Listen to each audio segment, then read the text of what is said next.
back for a preseason edition of the Bobcast, year number 2. And we begin with women's soccer. Head coach Brian Parker in his 17th season women's soccer last year. A second straight appearance in the Capital Athletic Conference championship game against Christopher Newport. The team was selected to the ECAC tournament where it reached the quarterfinals. And coach, last year you got to that championship game for the second straight season. This is your last chance to bring home a third CAC title. What did the team learn from last season, and how does getting to that point really motivate this group in 2018? Well, every season is a building process. We view every week of the season, every game of the season, obviously as a chance to get better and improve. And we really did a great job of having a good finish to our season last year, which of course is what we want to do every year. Played well in the conference games, got that second crack at CNU, and did some different things and had a much better game plan in the second game. Of course, it wasn't enough to win the title. But, I think everybody in our conference is preparing for that big second game against what looks like it's going to be the favorite CNU. So we learned a lot from that. I think our kids have the right attitude and understand it's a cumulative process and that we want to be playing our best soccer in November in the postseason, and we certainly did that last year. 7 seniors, 6 juniors on the roster. You certainly lost a lot of leadership, especially in that defensive group and Melanie Bell. What can you say about your upper group this year and the leadership on this season's team? I'm really happy with the progress of our program. We have a very almost perfect distribution of 6-7 players in each class. That means I think we have the 7 seniors this year. Fantastic players, almost in every third of the field in that senior class. So, very excited about the leadership I've seen in the spring and in the off season. We've already named our captains, and obviously we have a goalkeeper who is, I think, very special and, feels like she has something to prove with a little bit of a chip on her shoulder. And Rihanna Lapin, Kelly came in super fit as a forward, a senior forward, and she's dying to get into the lineup and get minutes, and she's certainly going to earn that and really has already. And of course Melissa Krofchek, we call her Mac, is just an exceptional athlete and is going to provide a lot of leadership as a midfield player that isn't going to come off very much. So I'm very happy with the seniors. In the week that you've spent with this team, what can you point to and say this is going to be a strength for us moving forward, and this is something we still need to improve after only just a little bit of time? Well, I'm a defense-first coach, like a lot of coaches, so we did a lot of defensive organization and had probably the most questions to answer in that third of the field. So that was a high priority for us, and we've started to get very organized and develop some good defensive habits. So, can we score and be a consistent offensive team? That's sort of TBA. I think we've got good talent, but that's sort of what I guess the next chapter in our preseason is to really work on the offensive side and make sure we have, the right pieces in place and have, play to the strengths of our players and see if we can score. But there's no question I think we'll be a very good athletic defensive team, and we'll defend the whole field. We'll be a good high-pressing team when we want to be. Speaking of that defense, last year 3 seniors, now without A.J. Malinik, Leah Kelly, and Courtney McLean. How important is communication, and how hard is that to try to teach on the fly or to first-year starters, and how much did you not have to worry about that really last year? Well, having those kids for several years be a consistent defensive presence for us obviously was a huge benefit. It meant we could kind of fly through some things in the preseason and get to the more difficult, possession and offensive things. But this is kind of a rebuilding year. You can't really describe it any other way when you have 3 of the 4 starters, obviously are not returning. So it's a challenge, but it's been awesome because obviously players come to preseason, everyone's eager, everyone wants to please and fit into the lineup and be a piece of the puzzle, and players needing to understand what size of puzzle piece will there be, are they going to be, and how are they going to fit in. And sometimes you have players play defensive roles that maybe they're not accustomed to coming out of their high school and club environments, but we're fortunate that we get super smart kids here who have been often very well trained and are very adaptable and really in a lot of ways in terms of soccer savvy and knowledge, they just hit the ground running when they arrive. Shifting gears to the midfield, you've got 3 returners in Jessie Dunnigan, Gwen Shem, and Melissa Kravchuk that all really bring something to the table. How do their roles kind of expand, especially with the loss of Melanie Bell? Well, Melissa Kravchuk has been a leader in our program already. She's one of the best athletes we've had here in years, to be honest. She runs all day and is just an agile, athletic player. What she needs to do is be a little bit more responsible, a little bit more involved, and kind of be a voice and really sort of dictate the tempo and kind of manage the game a little bit more in terms of our pace and understanding time and score and what we're really trying to do at moments in the game, and she'll be great at that. Gwen and JD are not a little not as vocal and leaders in terms of their voice on the field, but fantastic players. This is an opportunity, I think, for Gwen Shem to really just spread her wings and really show that she's just a fantastic box-to-box, college midfield player who can obviously hit a ball very well and is as crafty and smart as probably any soccer player on our team. Jess Dunnigan also has that kind of, fantastic possession ability and athleticism. So that's the fun part of our team, frankly. It'll be just great to watch them really come together and see what they can do. It's a long season. They're clearly not going to play every minute of every game, and so we'll get a rotation going, and we'll give them an opportunity to get rest when they need it. But they're going to play a lot and get a lot of touches for sure. Coach, you said you were defense first, so now we work our way all the way up to the offense after defense and midfield. Of course, Brooke Shahady, all-conference first team in each of her first 2 seasons. She's got experience around her with Danny Ferris, Haley Turney, as you mentioned, Kelly Richards, having a great offseason. What do you expect for that group, and how do they fit together? Well, Brooke is an exceptional athlete and just a worker. She obviously has a terrific shot and a great energy and sort of presence as a forward. She's a great defensive forward. She's very feisty and really, pressures defenders and creates a lot of things on her own. But, what happens when you become a known commodity, so to speak, like as you said, as an all-conference player, everybody sees her coming and knows her strengths and weaknesses. And so adding more sort of skills, to her toolbox, so to speak, and giving her some better ideas and some ways to break pressure a little bit, and also be a little bit more deceptive with her positioning and kind of move her around. We'll do some fun things with her to surprise teams. Danny Ferris is not a surprise to anybody. Nope. Big, strong center forward, great in the air, great holding the ball. She's going to continue to just do those things, and she's going to draw the big, strong center backs on every team we play for sure. And frankly, she relishes that and is looking forward to that. Haley is more the speedster and can get behind defenses and really stretch teams out. We got a few players who may be able to fill that role. Kelly, Richards has also been awesome in the preseason, playing a little bit more of a target role as a center forward, but she can play wide and is just super smart and crafty with the ball and really has, like I said, kind of delivered on her fitness as a senior. And then we've tried Emily Lehman up there. We've got some new players in there who are going to rotate in, and we'll be able to show some different looks and I think be, unpredictable. Finally, to round out the personnel, the goalkeeping situation, you've mentioned Rihanna Lapin. I take it you're very, very excited to have her back on the field.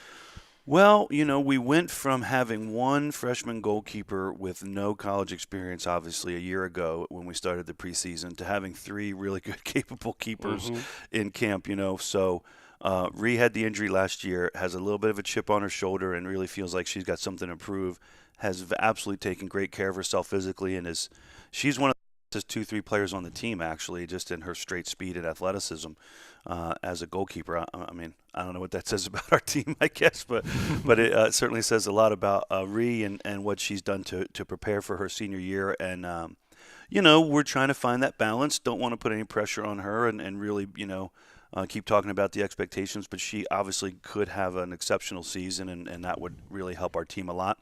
Emily Faust, came in almost 3 or 4 days into preseason last year and started a dozen games for us and was awesome. So obviously she's capable and proven, and the freshman Stephanie Vigetzi has also been fantastic and obviously is got a lot to learn and it doesn't have the experience, but she's very capable and awesome in training. So we have 3 keepers who are all capable of really delivering on the field for us. But I think Rhee is really kind of poised to have a special year.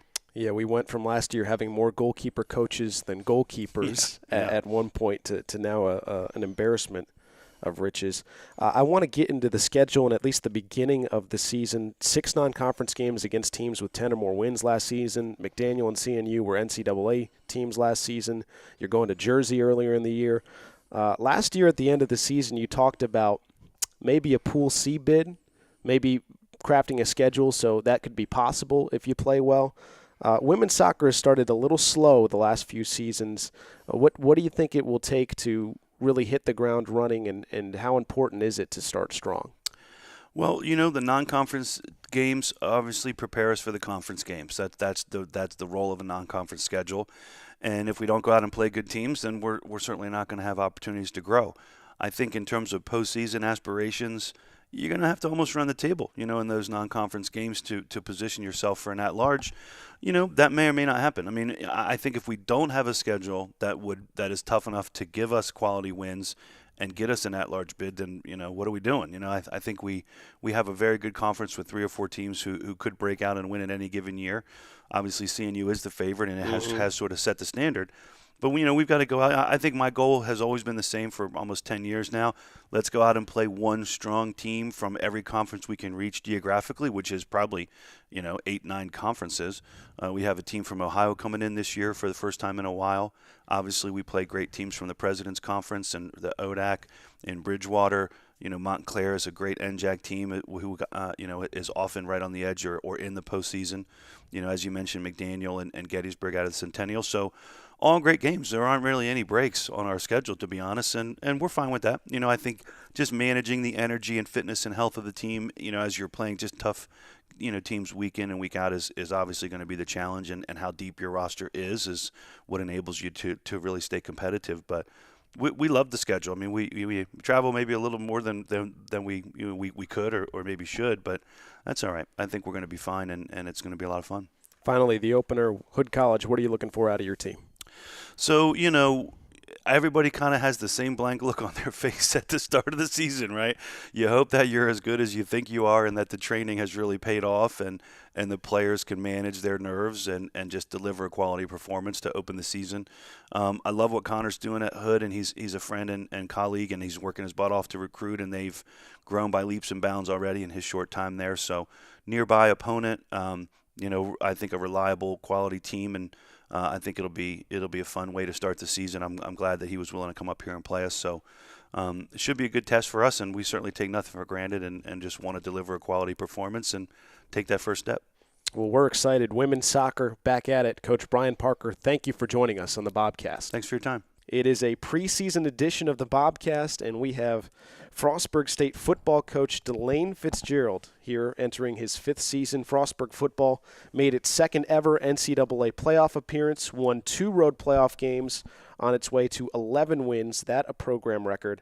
And over the last 2 seasons, the Bobcats have won 21 games. That's tied for 5th most among 250 Division III football programs. Coach, I don't need to tell you this, but Frostburg football has never appeared in postseason play 3 seasons in a row, never won 10 games or more 3 seasons in a row. Why hasn't Frostburg football done that before? Really, the question is, why is it so hard for a program to sustain success like this year after year after year? Yeah, complacency sets in, especially 18 to 22-year-old young men. Complacency sets in, and they lose their edge and don't prepare quite as hard, don't work quite as hard, and they lack focus usually after they've had a couple successful seasons. It's things that we've guarded against since we finished the season on December 2nd of 2017, but we've guarded against that for the last 8-9 months, and we're going to continue to guard against it all fall. Your first ever recruiting class graduated last spring. You're entering the 2nd generation, so to say. They committed to a 1-9 football team and a brand new coaching staff, a different culture. What is the culture of Frostburg football that you've tried to implement and that it is today, and how are the players here trying to continue what was started in February of 2014? What we've tried to implement with our men is a sense of accountability and punctuality, and that we're going to show up on time for things. And then once we get there, we're going to give 100% of ourselves. And we talk to our players about being their best selves. Just line up each day and be your best self and try to get a little bit better. We emphasize to our players that we get 1 to 2% better each day. And if we've got 100 guys in a room to get 1% better each day, how much better are we at the end of the day? It's real easy math. 100%. So 100%. Do that 10 days in a row. Your football program's 1,000% better than they were 10 days ago.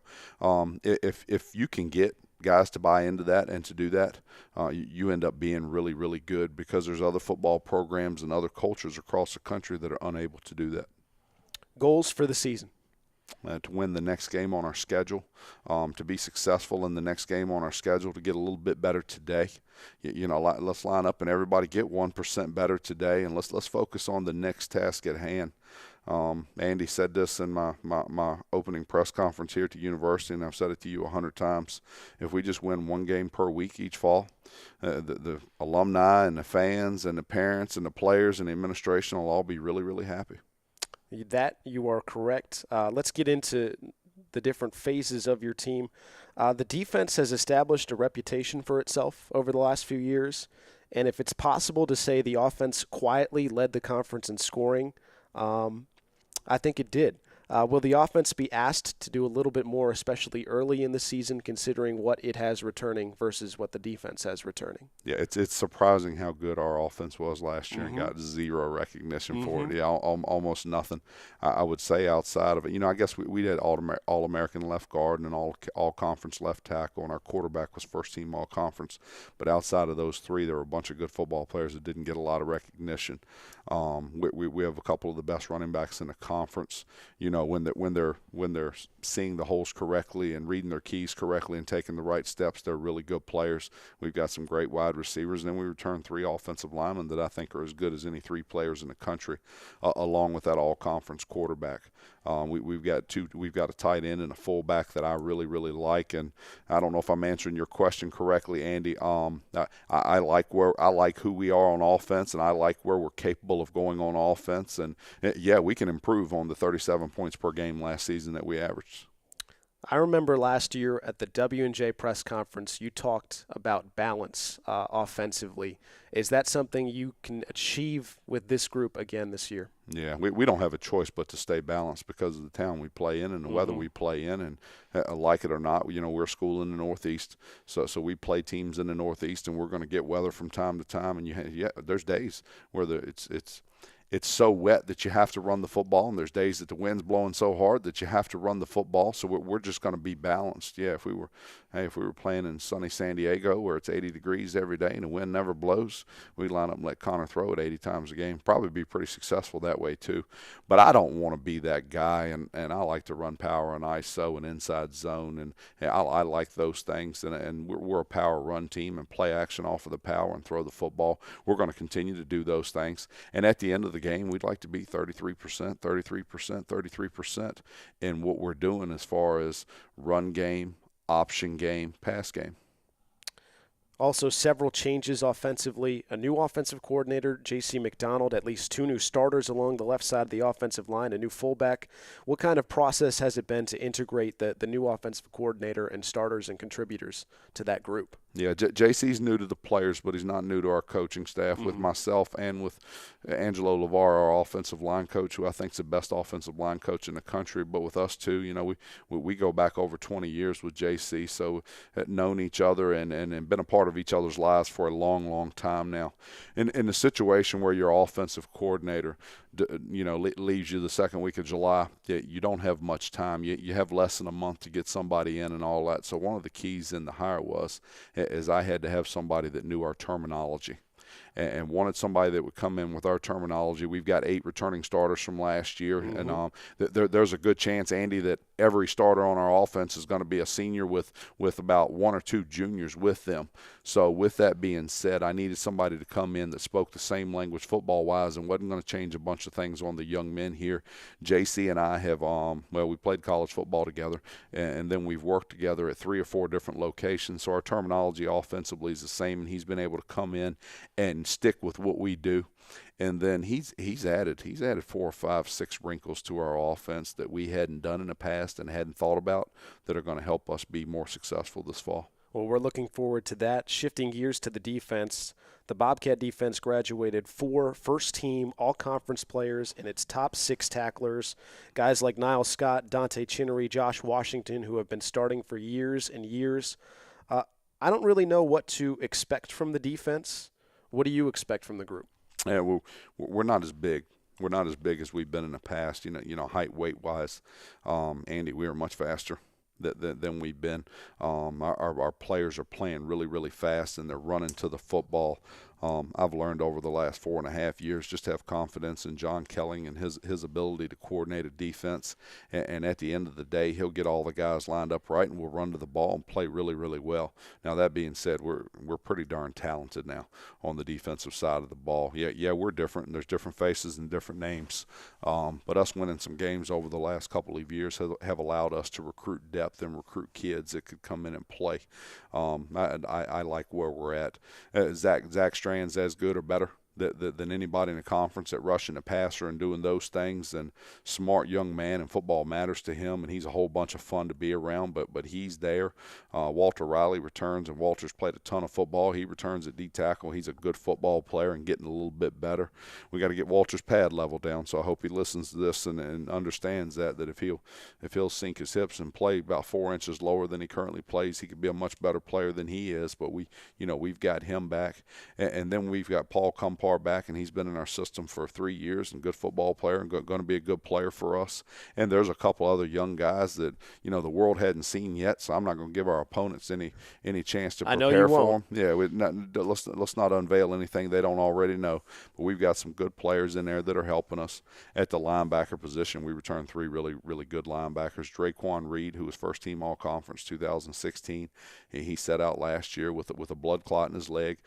He's back 100% healthy and looks as good as I've ever seen Draquan. So he's going to run sideline to sideline, make a bunch of plays for us this year. And then the 2 guys on the outside of him are good players. Vinny Perchetti and Anthony Taylor return in the defensive backfield, and they're good players and doing a nice job and playing like a junior and senior that have been in the program for a long time should play. We have a transfer that's mixed in there at the DB position that's playing really, really well for us. And then we have a couple young guys that we like at the DB position. So we're 6 guys deep there, and we like where we're at with those 6. Trying to think what I'm leaving out. Ask me another question. Well, I'm interested. You mentioned the talent and the depth and especially when you had so many 2- and 3-year starters.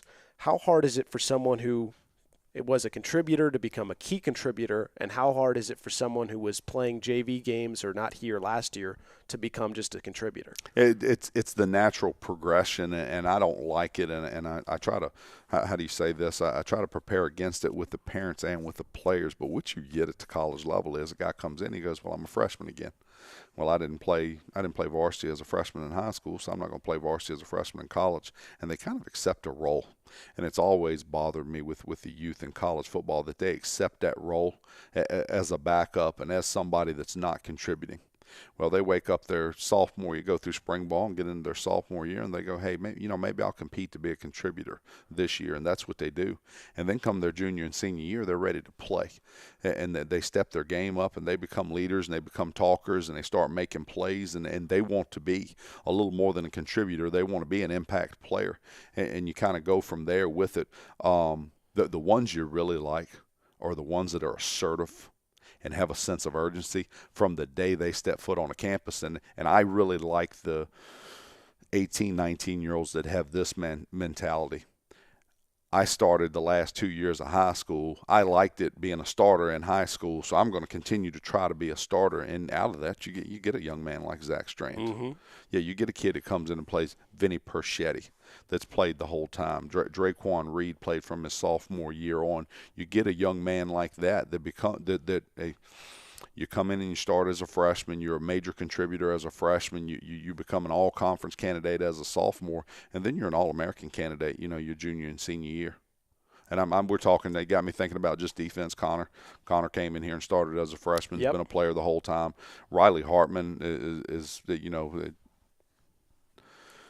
Lord willing, and the creeks don't rise, Riley's going to set the record for most games started in a career here at the university. And Joey Powell started since he was a sophomore. O'Shane McCall started as a sophomore. Those kids have done a real nice job. Lincoln Awubu, who's just a sophomore now, started almost every game for us at wide receiver last year. Those are the ones you really, really enjoy. Those that walk in the door with a sense of urgency, and they assert themselves and their athleticism and their knowledge of the playbook right from Jump Street. Great stuff, and you will play the best man for the job, and we've seen that. Special teams, what do we need to know when it comes to that group as far as who we can expect for Frostburg special teams in the kicking game? Ryan Landis is back as our long snapper, and Ryan's as good or better than anybody in the country. Good football player now.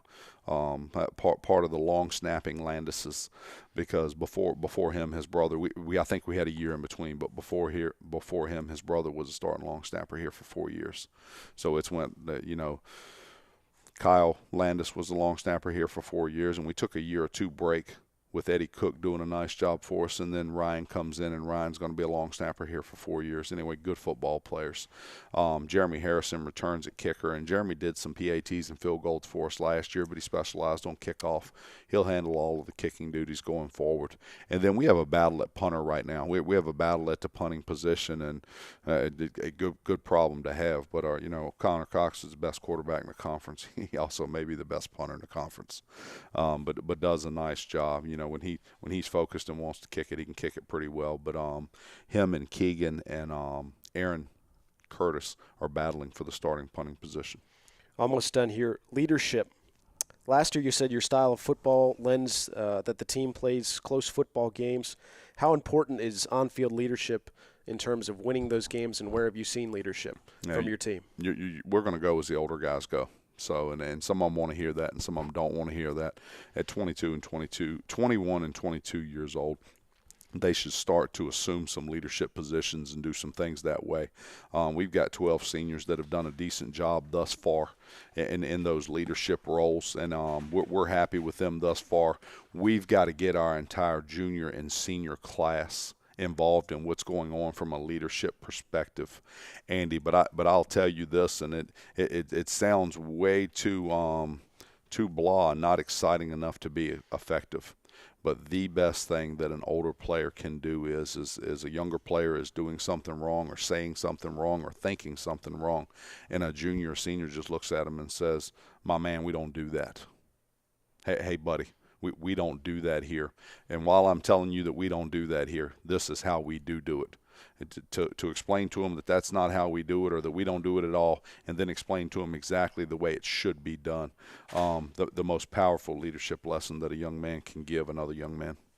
And that comes down to the culture that you've built here at Frostburg. Finally, we're looking to week one at Stevenson. Last year, a 33-7 win. And really the story of that game was mistakes made by Stevenson. And we talked to you that next week, and you said that your football team was more focused. How do you achieve that focus this year? Yeah, I don't see it being a 33-7 game. I see it being a much closer game than that. Stevenson at home and their home opener, they'll have something for us. They'll be excited to play. Stevenson coaching staff does a real nice job. They've done a nice job with that program for the last 6 or 7 seasons. But they'll have their kids focused and ready to play and ready to go. So I don't see it being as lopsided as it was last year. It was 33-7 last year and could have been 50-7 if our coaching staff would have wanted it to be that way. How do we get our guys focused? It's got to be important to them. This game needs, as all of them, they all count as 10% of your season, and you need all the 10% to add up to get you into the postseason at the end of the year. D3 football is easy. You play 10 games. Each game's 10%. You win 70% or more, you make the postseason. You win 90% or more, you have a chance to win. You have a chance to make the playoffs and do some damage in the playoffs. So it's 10% of our season. They have to understand that it's important. It's really, really important to get off on the right foot with your season. But it has to be important to those young men, and then we just need to be really excited to play football next Thursday night. Well, we're excited for it. Coach DeLane Fitzgerald, thank you. We'll talk to you all season, and good luck on Thursday. Thank you for having me, Andy. Next on this preseason edition of the Bobcast, we have head cross-country coach Dale Louie in his 9th season leading the cross-country teams. Men's cross-country 6th at CACs last season, women 8th. Men sent 7 runners to the Mideast Regional. The women sent 3. The Bobcat men, 3 meet victories last season. The women came in second twice. So, Coach, we'll start broad. Can you speak to how the members of the cross-country team have really worked over their off-season and here in the early preseason goings? We've had from some of our people, probably some of the better summer training that they've done.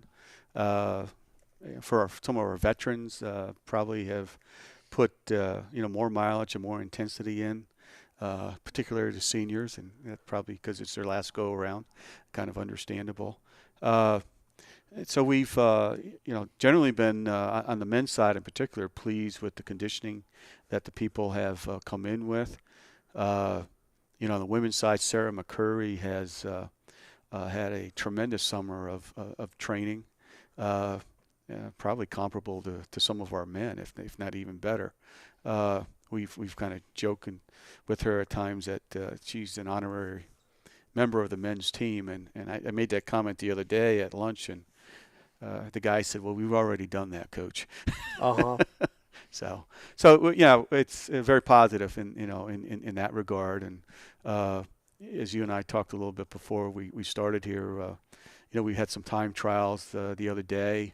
And on the men's side, we really hammered it. We far and away the best time trial results in terms of quality times, the number of people who hit quality times, the number of people who hit PRs. Really, really, really nice to see. That is good to hear. Let's start with the women's team. Because it is a smaller roster, you have 5 runners. They're all returners, and all of them ran in all 7 meets before the regionals last season. Is that an advantage to have all returners? All of them stayed healthy last year. What does that roster look like, and what are you looking for out of that women's team? Well, we only have 5 women at this stage of the game. Hopefully we'll pick some others up maybe as the school year starts here. On the plus side, there are 5 women who have all run for us before, so we've got some experience there, which is important because anybody coming out of high school on the women's side is jumping up 1,000 meters in terms of distance, which doesn't sound like a whole lot, but it definitely changes how you race, and the men's are, no different with even a bigger change there. So on the plus side, we've got some women with experience. As I mentioned, Sarah, had a really good summer of training, has looked very good, and, really crushed time trials, times for her. The other women, it's really a matter of we've got to get them in shape, quite bluntly. And I think we'll get there. It's just going to take us a while to get there. On the women's side especially, Lauren Halverson was one who was very consistent for you guys last year, Sarah McCurry as well. Both are relatively new to cross-country. How much better can each of them get with more racing experience under their belts after last season? It's the old adage there, saying, the sky's the limit, really, I think, because of that lack of running, racing experience and whatnot. And distance running is you can say this about every sport, but in distance running in particular, there's a accumulation there of training over a period of time. If you are consistently training, which does build up over a period of time. It's one of the reasons why, at the international level, you do see some good runners, but in distance in particular, I mean, you're seeing a lot of people who are in their mid to late 20s, some people even pushing into close to their 40s, who are actually, peaking, in distance and stuff. So we certainly hope that our people, all of them, if they keep working for the short time they're at Frostburg, have that kind of growth, And Halverson and McCurry were very good last year, consistent scorers. We hope to see them continue to grow in that capacity. I want to shift over to the men's team, a really big group. You told me that they went 20 deep, 20 runners this year, and you went from no seniors to having 13 seniors. Is it exciting for you to have such a large group coming back? It is, particularly I think this group here because what I really like about them is that over the course of the 4 years they've been here, they are a close-knit group of people. They're very welcoming to new people on the team. They enjoy being out there. They enjoy running. They have gotten better. And I just think that they're a group that's, this is what D3 athletics is all about. A whole bunch of them are really good students, and they fit that definition of student athlete that D3 preaches all the time. And just about all of them are doing cross country, indoor track, outdoor track. So that's an all year round commitment, and they're killing it. Right. And it doesn't make your academics any easier. No. And yet they, are doing, really nice things there. And we've got a big diversity of majors within that group and stuff. So, I'm hoping, it's one of those groups that you hope, really gets to go out their senior year with a bang. And I know they're pumped up.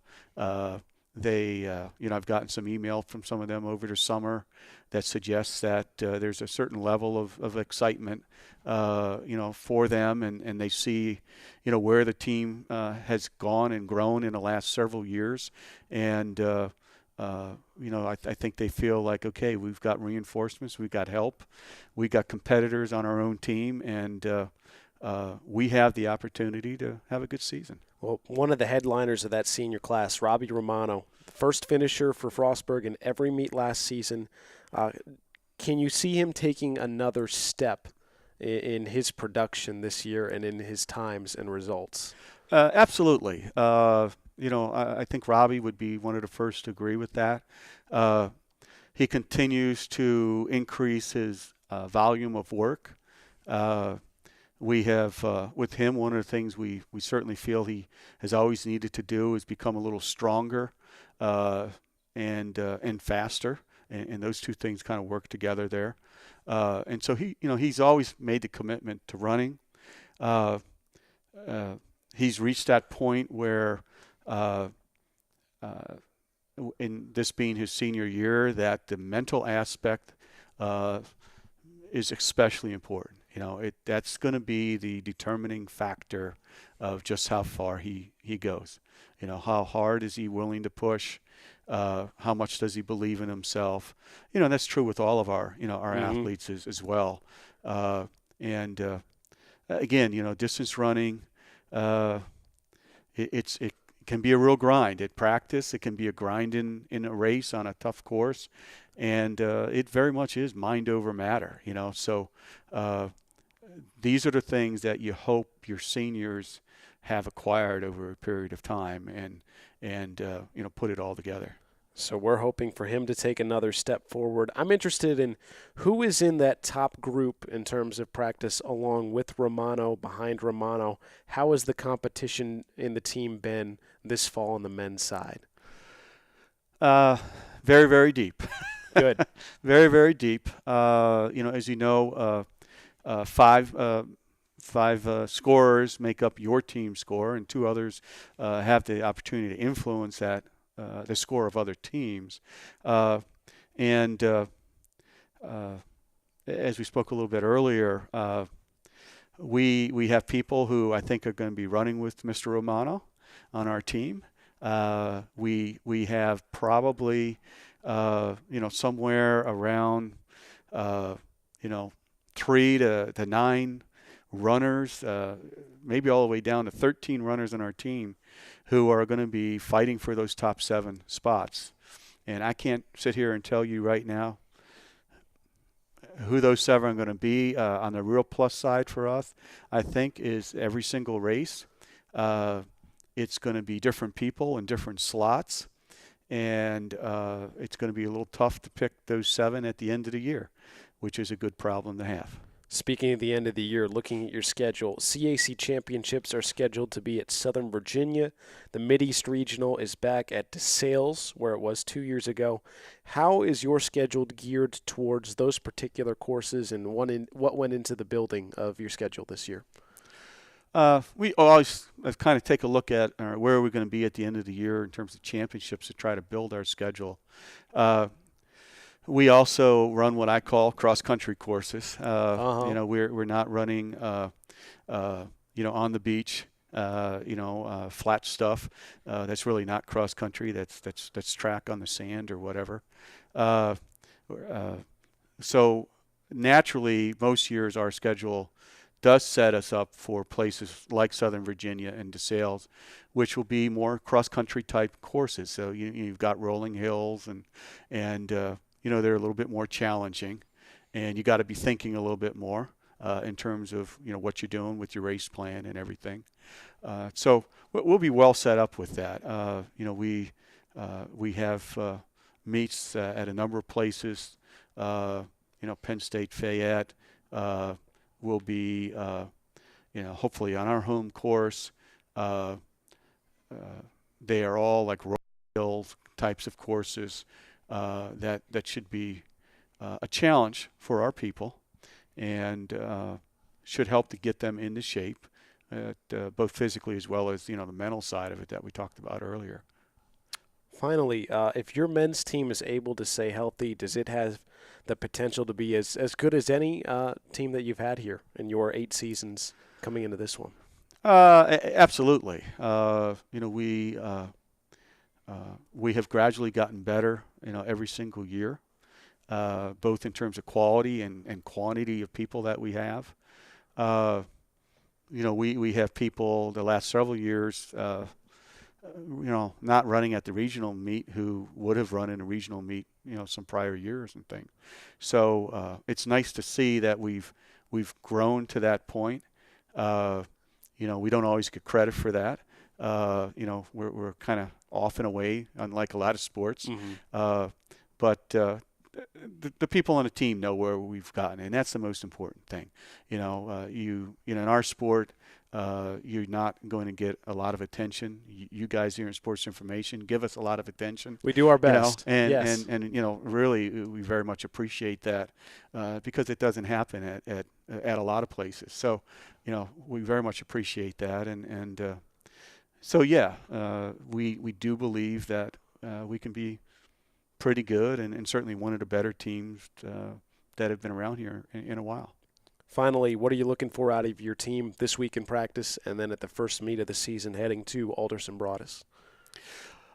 This week is double workouts, running, pool, lifting.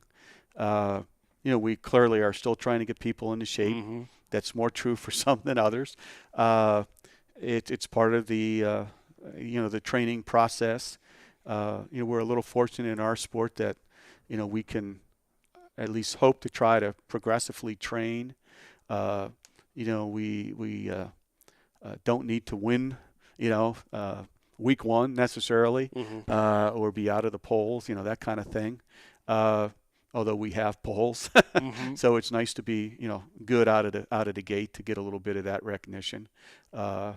It's really just bringing a new group of people together because we do have, a number of new people who have joined us, some transfers, some freshmen, and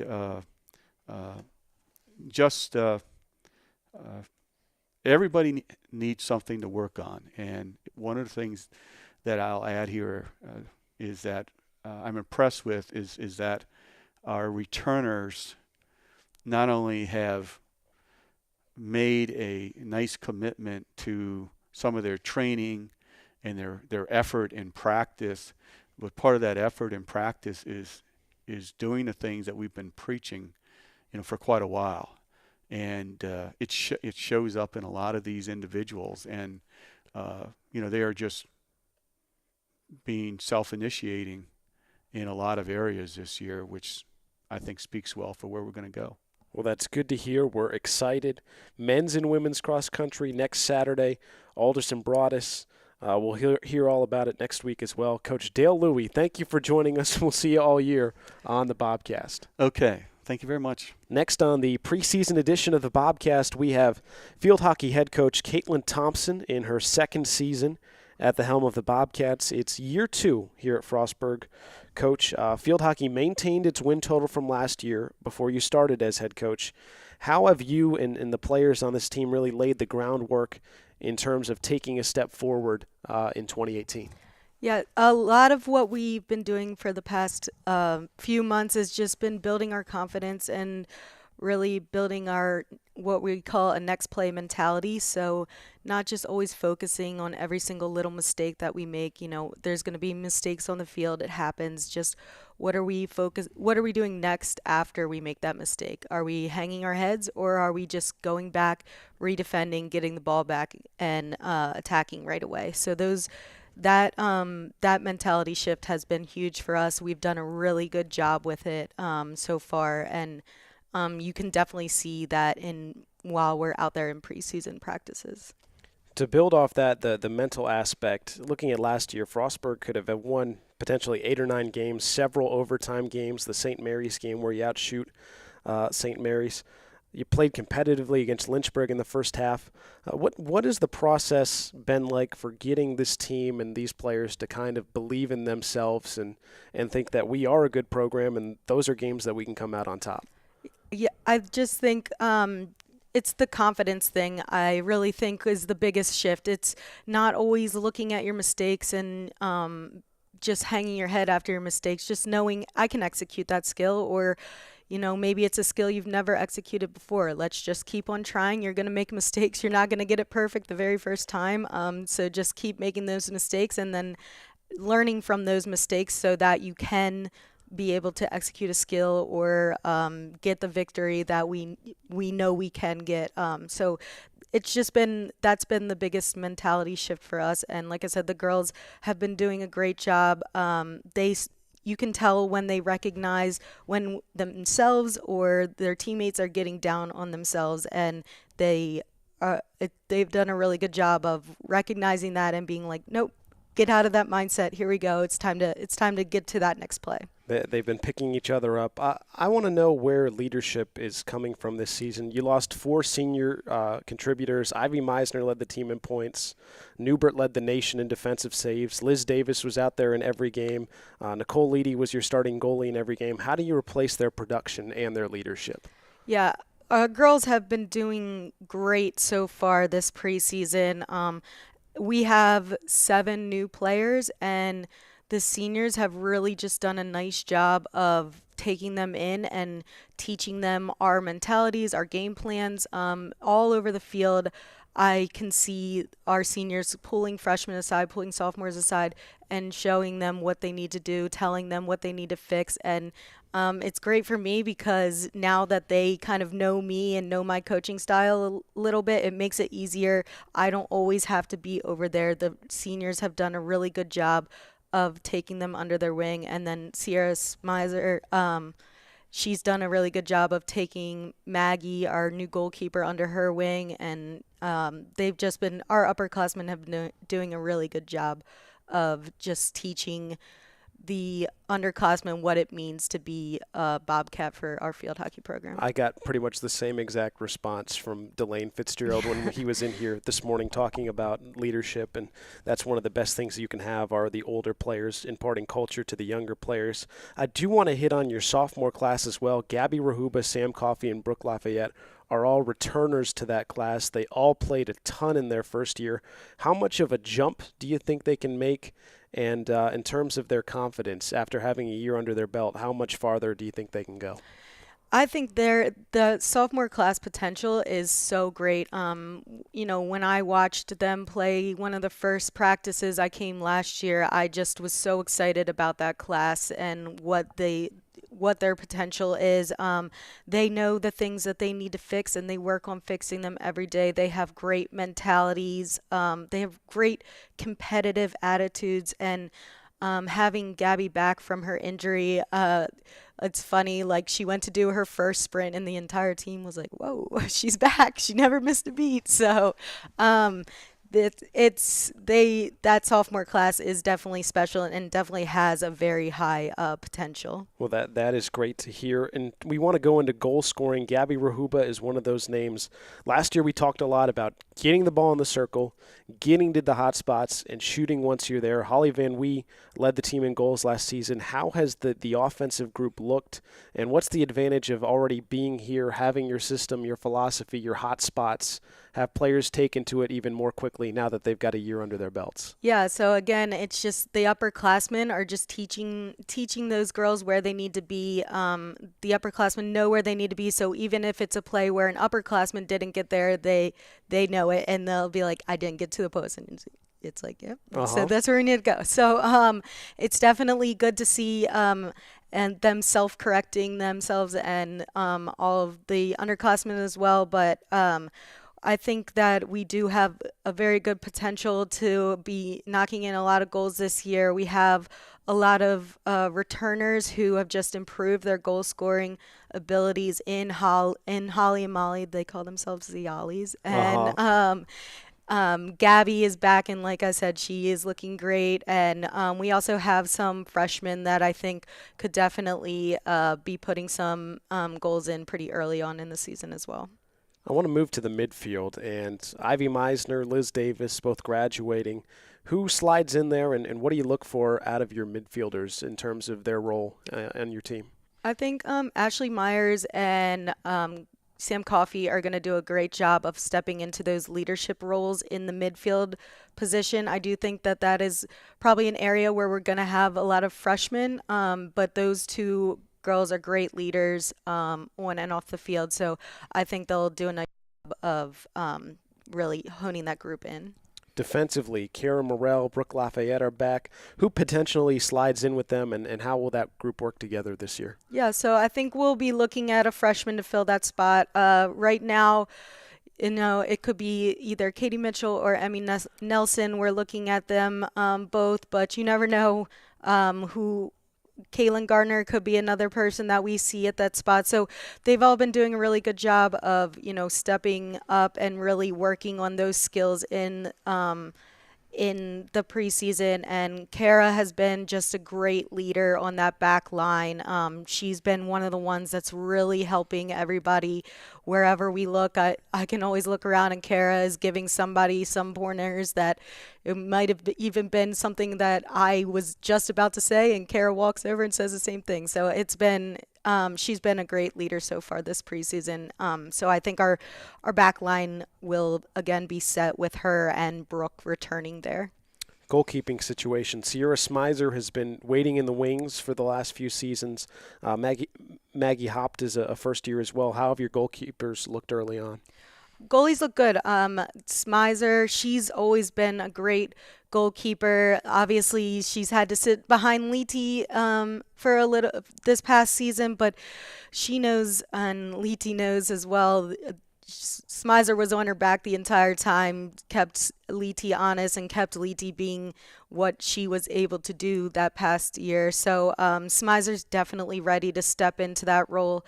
Maggie's doing a great job. She is learning a lot of new skills at the college level. She's very athletic, which is a great thing to be as a goalkeeper.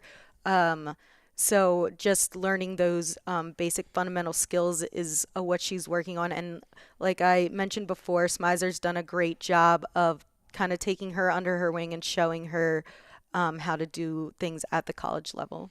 How has circle play been in the preseason, both sides, and have you had some good competition within your own team in terms of improving in that area? Yeah, definitely. We've done a lot of scrimmaging. We've done a lot of offensive circle play so far. Got rained out a little bit yesterday with some defense stuff, so we're in a couple minutes we'll be out there working on a lot more defensive stuff. So looking forward to seeing that, but our attacking play has been looking fantastic in there, and like I said, I'm not as worried about our defense because we do have our strong returners, but I'm looking forward to seeing that play once we go out there. Final two questions. First is, do we see any potential shifting of positions for any of our returners this year? Possibly, but we'll see how it goes. I think that you know I think that Sam Coffey has a lot of potential at the midfield or forward positions depending on how things go. Gabby, we always kind of switch her between either being a forward or that offensive midfielder. Brooke has a lot of good skills defensively, but she's also a good midfielder. Ashley Myers usually plays our defensive midfield position, but we could kind of shift her anywhere as well. She's a very versatile player. So I don't really think you'll see anything too surprising, but you never know. We'll see how things shake out during season. Well, what are you looking for your team early on in the year? Just to have that good confidence in themselves, come out and show all the mental stability we've been working on, controlling all the controllables and having that next play mentality. And, if we take care of that, our skills are good enough that we should be able to, make some noise. So. Well, we're excited for it. Frostburg Field Hockey beginning the season on Friday. Kaitlin Thompson, thank you for joining me on the Bobcast. Yeah.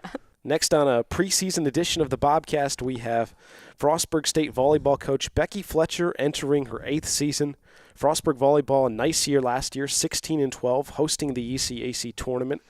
However, this team will look a lot different in a number of spots. As coach, you've lost a really impactful senior class. How do you sort of transition from having 7 seniors to none, and where do you turn to for leadership and production? We've been talking about this a little bit as a coaching staff, but it's really neat to see that we graduated 7 seniors, but we are really lucky to return 6 juniors who have this wealth of experience on the court. So I'm not returning with nothing. We're returning with, some ball control from our 3 little DSs, and we're returning front with our 2 starting middle hitters, and we're returning with a setter that has seen a decent amount of playing time. So the cupboard was not bare, although we graduated a lot. I'm really excited to see what our juniors can bring to the table with a little bit more pressure on them, maybe, but they learned from a really great class. And yeah, we lost, a great setter and a great libero and a great right side hitter in those 3, and some other really key role players for our team and leadership. But they've already really stepped to the plate, and it's been a fun week in the gym. I want to hit on those 6 juniors. What can you tell me about that group in particular, and how have they kind of taken to being upperclassmen and leaders? Smooth. It's been really fun. They've had a really smooth transition. They are really awesome with bringing into our underclassmen and assimilating them to the culture of Frostburg volleyball and getting them to work hard and realize that, the things that we're striving for in the gym are, just making sure that we're doing the little things really well. And those little things make the big things a lot easier and a lot more fun. So making sure that our effort is always consistent, making sure that we're working on our technique and our chemistry, and that's happening on and off the court. And I think that, we have a new assistant coach who's been watching our girls and met them all during preseason, and she could barely tell who the freshmen and the juniors were because they assimilated so well together. Well, we talked about chemistry a lot last season. Is building chemistry been more of an emphasis this year because of having 8 newcomers to the group and having a new set of leaders? Has that been something at the forefront of your mind, and how has the team really gotten used to that? I think that starts with recruiting. And so when we recruited this freshman class, we really take into account how hard those girls are working on the court and what kind of the people they are off the court. So when somebody is just a super awesome person, and that's kind of how they say it, when they're a super awesome person, it's easy to assimilate, to become part of our team, because you don't have to worry about bigger things. They're great people off the court. They're great students, and they are awesome, so much fun volleyball players. Well, it's nice to see them get to gel here in preseason. Let's break it down a little bit, position by position. I want to start with the middle hitters with Biamba Shatenge and Ashante Corey Bay, both from first year to sophomores took a big jump. Do you expect them to take another jump coming into this season? I think the both of them have the potential to make this season exponential from what it was last year. We're passing so well right now in practice, which that makes them very available, and we're a pretty good defensive team. I like to think so, and they're proving that every day in and day out, and we have problems stopping them in practice. And so it's really great to know that some of the best middle hitters you're going to see all season, we're practicing every day in the gym. So that's fun. Biamba and Ashante have gotten stronger physically. They're more confident in what they're doing. They have a great connection with our junior setter, Kitty Onyondo. Biamba especially has taken a really great job in being a leader for us this year, and I don't know how else to describe it, but it's been a lot of fun to work with the two of them. That they took big leaps last year as sophomores, looking for more of the same this year. I want to hit on the defensive specialists that are returning: Corey Smothers, Katie Lowe, Hannah Brown. What do those three bring to the table? What is the libero situation going to look like? And is it really nice having so many players back in that group so there's not so much teaching of a system but refining what they have? So the three of them compete practice to practice for that libero position. They know that it's not a set in stone position and it could fluctuate a little bit this season, which is really a very great asset to our team to know that the difference in our libero position is somebody just getting better, not because somebody is playing poorly. So that's just a great thing that we are able to rely on. The three of them are awesome and have this great strength of serve receive. We're passing really well. They're not letting a lot of balls drop defensively either. They control and set the tone for everything that we do. They touch every ball. They're our first contact when we're receiving a ball, and with that having so much control, it makes everyone's job so much easier, especially our setters and our middles. I'm getting the vibe from what you've been saying: ball control, passing, serve, receive, that you're really confident in that group. Oh, absolutely. We have had to make up our game as a coaching staff to challenge them more and more because they've gotten so good and they're getting harder and harder to challenge. And my coaching staff is having a harder time acing them, which is a really great problem to have. So I'm very excited to see what the three of them bring to our table, and as well as what they're teaching our underclassmen in how high the bar has been set by that class. Well, that is an exciting prospect as well. Let's shift to setting. Katie Onyondo is back.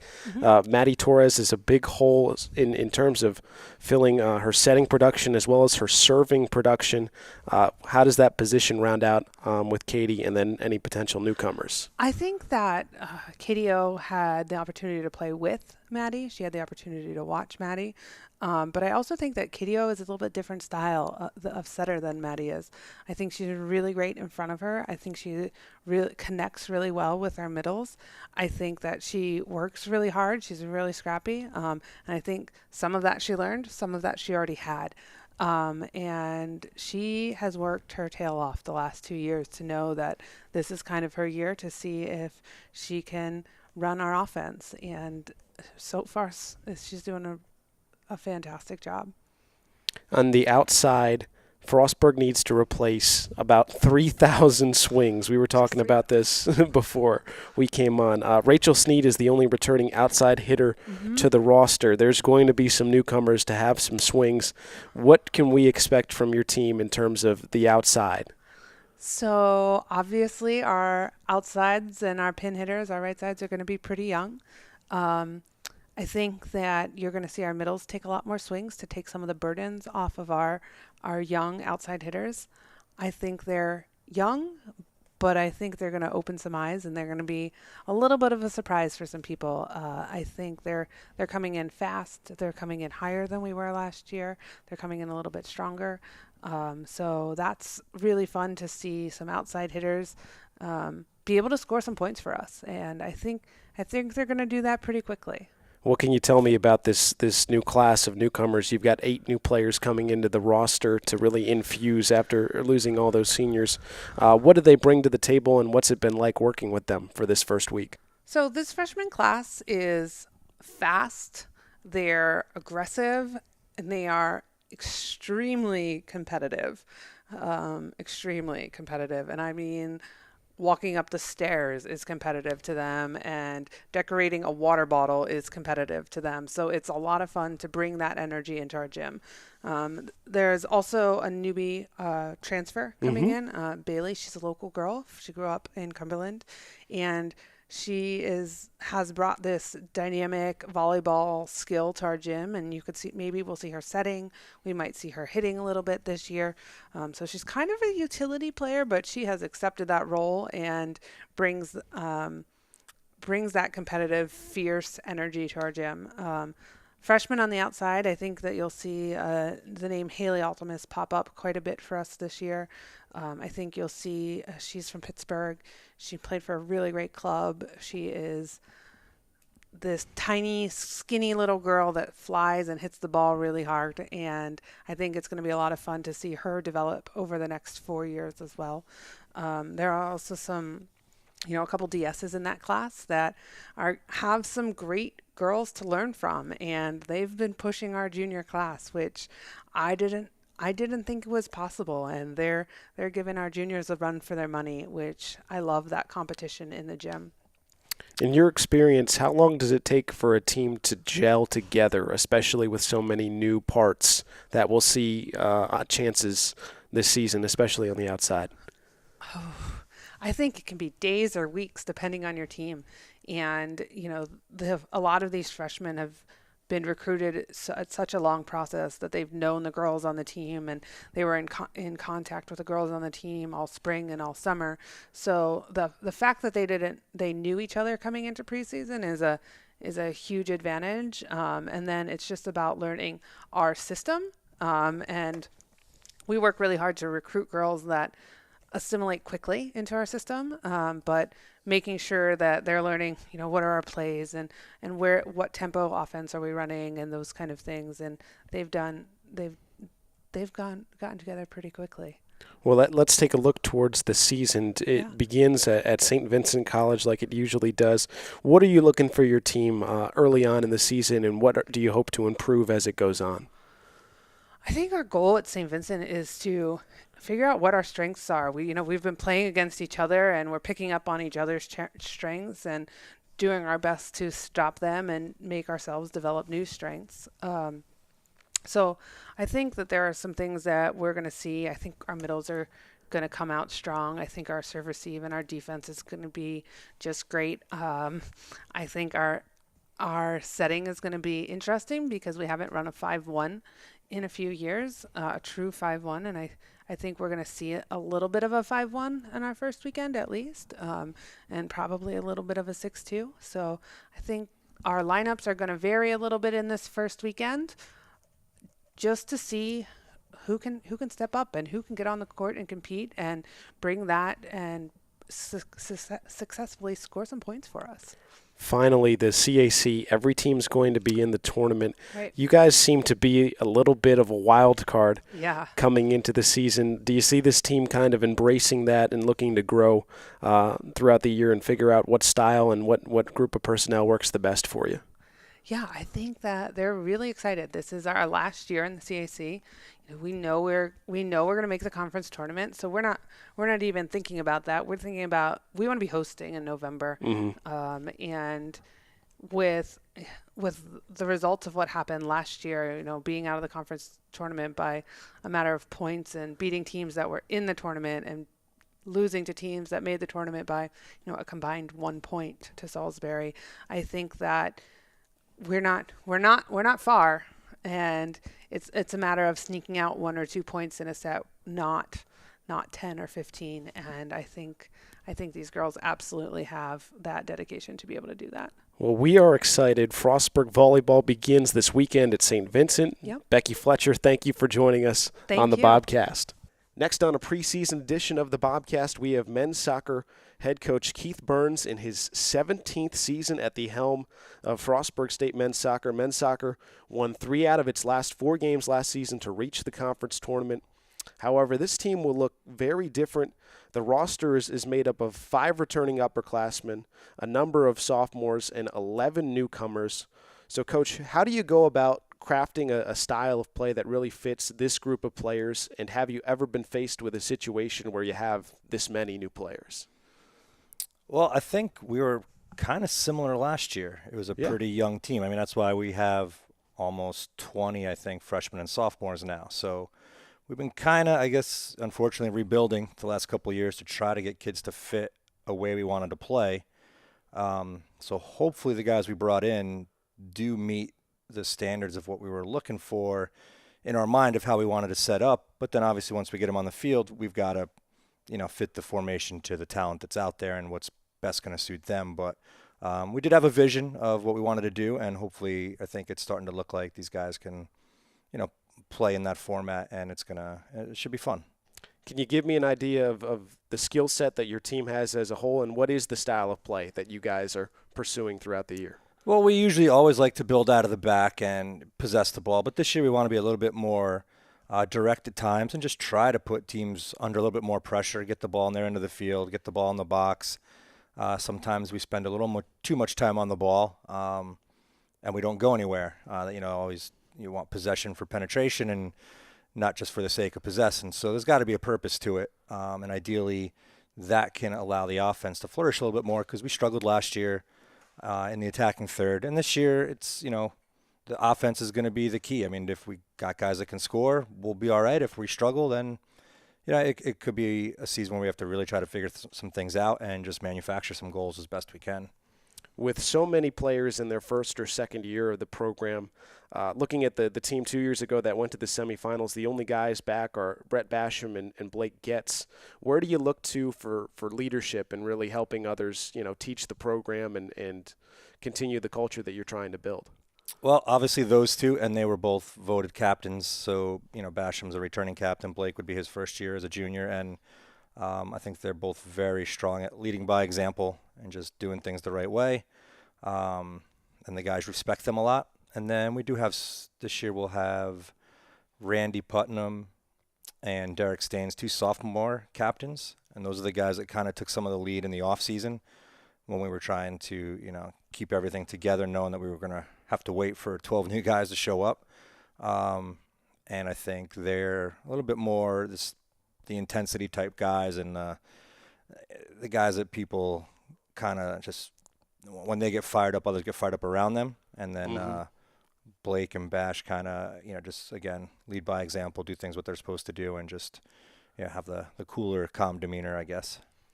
Speaking of Basham and Getz, the defensive line, those are 2 guys who are back. Some young guys that had experience. Lewis, Meredith, Punya Saliko are all back. Is that one of the strengths of your team, that back line, and what do you expect from that group? I do think we can be strong in the back, obviously, with Brett and Blake. That's, 2 solid returners. And then Sean played a lot of minutes last year. Punya basically started every game as a freshman. He's back. We have 2 freshmen that are playing really well in the back line, Jose Rodriguez and Cameron Coates. And Joel Asal, a freshman goalkeeper, has been outstanding so far. So we like the way the back line's looking. Again, it always takes a little bit of time to get that continuity down. But if we can limit the mistakes, they should be a solid back line. You mentioned goal scoring being really the key for this season. That was an area where, as you mentioned, Frostburg struggled a little bit last year. Haven Mackey, Logan Imbrugulio are your 2 top returning scorers with 2 goals apiece. How has that group been reworked in terms of the personnel up there, and what have you seen early on, and who can you look to as potential scorers for your team? Well, I think that's the question. We're still looking. I mean, it's early enough that we don't know yet. We're looking for a number 9 to stand out, whether it's Haven or Andre Lacanu or one of the new guys. We've had some injuries, so we haven't had a good look at some of the incoming players during camp, but hopefully they can add to the attack. Basham's got 2 goals already on set pieces, so that may be the way we try to score some goals. It's that's the question mark. I mean, can we be productive enough, to find the back of the net and win games? But, I don't have those answers yet. Yeah. Hopefully we'll see this weekend. To be determined. To be determined. I want to move to the midfield now where, a lot of losses from last season. Ernie Williams was an all-conference guy. You've got several returners, Danes, Kamal, Imbruglia, Putnam, Staines, McComber, all back. How will those guys fit together, and what are you looking for out of your midfielders? They'll fit together very well because they, basically got to train all spring in those positions with just those returning players. So Logan, Fredo, and Will have played very well together. Staines has been out injured for preseason, but he should find his way back. Jake Meredith's been out injured for preseason, but he's starting to come back. And then again, some new guys. We've actually used Pugna in the midfield a little bit as well. So I think there'll be plenty of depth there. One of our transfers has been out injured. He could come in as a potential starter. So I like the way the midfield's looking right now, and because those guys got good experience at the end of the season and in the spring, we are pretty comfortable with the three that are playing in there right now. With the CAC losing 2 teams, Frostburg's guaranteed to be in the conference tournament. Maybe there's less pressure on winning every game and more of an emphasis on figuring out the best version of your team. What goes into the process of finding, with so many new players, what works, and how do you see your team evolving over the course of the season? Hopefully just continually, from the first game to the last game. So, yeah, it's a little bit nice to know there's no pressure and we can play around with lineups, and games don't mean everything. But at the same time, we do have to play with some urgency and play at a high level to make sure we're ready to compete, because I still think it comes down to where we finish in the conference, where the guys' confidence is at, knowing we can win 3 in a row in the conference, because that's what's going to probably take to win it. But yeah, I'm sure our lineup's going to change from this weekend till playoff time towards playoffs. That it's going to be it should be hopefully not a work in progress, but something that we just gradually start to find the pieces that click together the correct way, and then ideally peaking by the time conference is here and then playoffs roll around. Finally, what are you looking for from your team in this opening weekend? You've got St. Vincent and Randolph. What would make that successful? Just playing well, playing hard, making it look – I want the team to look different than we did last year. I want to see that, just that fighting spirit for 90 minutes, no more complacency, and just really kind of getting after it, whether we win or we lose or we give one away, just that there's a little bit more bite to the team. Then obviously I think creating chances, because we're not going to score goals if we're not creating chances at all. So as long as we're getting into that attacking third, and we can work on the production piece, but at least we're in the area of making things happen. The execution will come with time, but as long as the chances are there, then I'll feel good about that. Well, we're excited for it. The tournament is this weekend. We'll talk to you every week. Coach Keith Byrnes, thank you for coming on the Bobcast. Thank you.